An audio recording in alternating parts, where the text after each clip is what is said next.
Mr. Angel sat next to me on the park bench. He is my best friend. I pointed to an old man that sat across from me. "What's he doing, Mr. Angel?" An unlit cigarette sat in the corner of the man's mouth. His eyes were withered with age, as he stared blankly at nothing. Mr. Angel leaned close to me as he whispered into my ear. "He's looking for a woman he lost a long time ago." He cooed. His words felt warm against my cheek as I smiled up at him. I liked his secrets. Mr. Angel knew everything. "That's really sad, Mr. Angel," I said. "Why don't you help him?" I couldn't see it, since he didn't have a mouth, but he was smiling. He got up and walked silently over to the old man and set a single bony finger in the center of his chest before he turned away and took his seat next to me. I tugged on the black shroud that he always wore. "What did you do, Mr. Angel?" I asked. I could hear Mr. Angel sigh tiredly as he leaned against the scythe that he carried. "I sent him back to his woman," his voice rasped. "I took her a long time ago, and she was getting very lonely." I looked at the old man. He was hunched over his legs as he clutched painfully at his heart. His face looked like it was clamped shut, and I could hear him wheeze as he fought for breath. "Mr. Angel, what did you do?" I cried. "That's not helping him." But Mr. Angel sat silently as he watched the man suffer. I made tiny fists, and I tried to pound pathetically on his shoulders. But all I found was empty, cold air. A tear began to crawl down my cheek.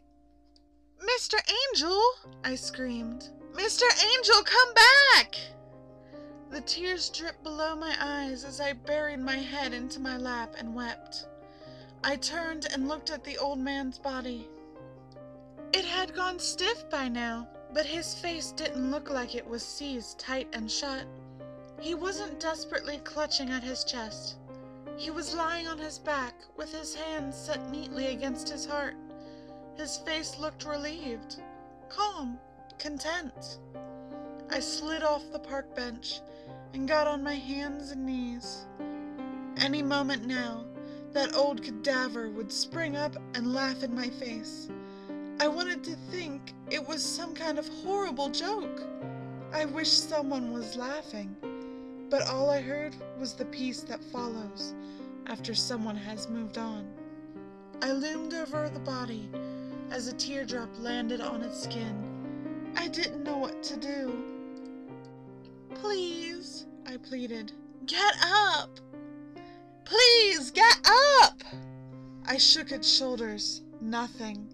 "Get up!" I rested my palm alongside the man's hands. Nothing. No heartbeat. "The old man is where he should be now," I heard an old voice coo beside me. "He's happy." His words whistled against my skin. I looked behind me. Mr. Angel was watching from the park bench. "You killed him!" I screamed. My breath was haggard. The feeling in my legs was disappearing.